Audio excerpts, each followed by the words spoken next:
Welcome back to People. I'm Shirley Lin. My guest is Charlene Shih, who is the producer of the documentary Trash to Treasure, which was recently nominated at the Golden Bell for Best Nonfiction Director Award. Well, Charlene, let's talk about this Trash to Treasure. I've only seen a trailer of it. So what exactly is it and how you got the idea of doing this documentary? It's a long story. Oh, please. I'm all ears. After making so many documentaries for National Geographic, I started to act as a producer, and I team up with my friends sometimes. And this original idea was not Trash to Treasure. It was not what the audience saw at the end. Original idea was about this great architecture project was going to happen. But after we filmed about a year, it did not happen. Oh, you mean that particular project never that completed? project they never even started. Oh. We were going to follow about 21 architects around the world. And there were designs, drawing done, and then there was the site in Taiwan. And then 在奥迪. And then it's the project called Next Gene. Gene as next generation. Oh. Gene and as a genes. Yeah. It can, Genes, yeah. But it never it got started maybe a little bit, but we have a deadline. Yeah. So after a year, we only have maybe 3-4 months left because we need to have another 2-3 months to do post-production. Right. So after a year, I say, okay, this is not good. We need to change the subject. Mm-hmm. So we change the subject, we change the director. So the director of Trash to Treasure is Alan Tsai. Yeah. He also worked at our company. So we changed the subject from architecture. It was all green architecture. Okay. Then we talked to National Geographic, said, okay, can we change it?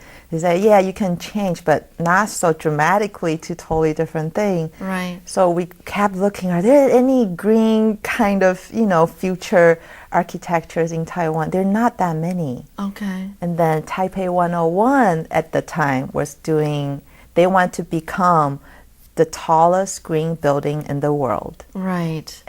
But to do that, there are many work they have to do. They have to qualify that. So we just follow them throughout that process. So Taipei 101 became part of the story. Yes. And then the other part, we follow a bunch of different engineers, and Arthur Huang was the main character actually through the other storyline. Yes, Arthur was the one who designed the Eco Arc. Yes. For the actually in time for the Flora, the Taipei Flora International. What was it now? Anyway, the International Flora exhibit. But it was made out of 1.5 million PET bottles, right? Yeah, I think so. That's right, the whole building. So, but when we interview Arthur, we talked to Arthur, do you guys have any new things? And they have many different projects, and they're all green. They have all these recycle, besides PET bottles, they want to do green cemeteries, green hotels, but none of those are that, it cannot be finished in 2-3 months, and we have a deadline. And luckily, there's a boat they're making. Oh, that's right. Arthur also made a boat. Yes. So the story of Trash to Treasure was follow them how to make these boats out of PET bottles and make them float and have to ride smoothly with people on it. Yeah. Yeah. So follow Arthur and then the whole engineering in Taipei 101. That's the main thing of Trash to Treasure. Right. Oh, wow. That's a lot of work. Just about, when you're running out of time and then you have to desperately look for new sources. That's a lot of work for you as a director and producer. I mean, I couldn't imagine the kind of work that you do. Everything, every little detail that's involved in making one documentary. Yeah. Usually it takes about 1.5 years to make 1 hour show for National Geographic. Wow. From treatment till the end, the research, and mix music and narration, everything until the time it airs. It takes that long. Oh. What do you mean by treatment?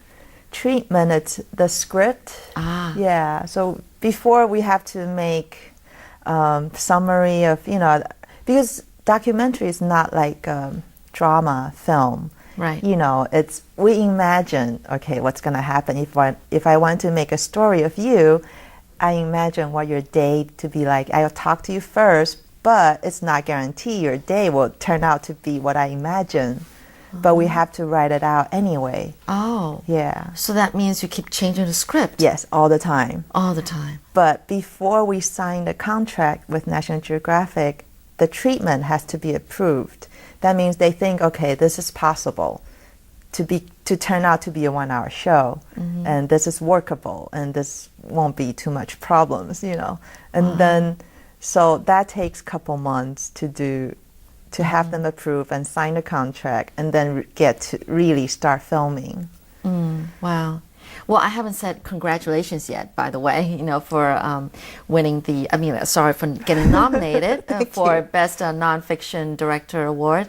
But it's amazing. I mean, all these documentaries that you make. I know that you also did one on super pigs. Yes. Now, how do you even get this idea, about these pigs turning pink and blue and everything? Fluorescent color, actually. Usually, we got the ideas just by sitting there drinking coffee, and then our team will have brainstorm session. We'll say, the reason we did pig is like, we want to do something about animals, but not just animals. None of us are like animal expert, but my sign, my zodiac, Chinese zodiac, it's pig. And I thought, okay, I think I know pigs from cartoon. They look cute. How about let's do a film about pig? And then we wrote just like that, very simple. And then we found out, then we started to do research, studies, and it's like, okay, I know nothing about pigs. But every film, it's a big learning process for everybody. And I think that's the fun part, because then we get to learn science, we get to learn, architectures, we get to learn every different field that normal people probably would never get involved. Isn't that great? Yeah, I would love, I can't really say I would love this kind of job that you do, but I think I just love learning different things that you don't learn from school, And so, when you're open to doing different kinds of documentaries, you're opening up your mind to learning different things that you never knew takes such work or is, has this background or whatever. There was another one that you made called Spirit Talk, and you did talk about this earlier about your best friend's husband who passed away. So I'm really just curious. I think that you actually was there witnessing maybe this process of calling the spirit back. So was it successful? I think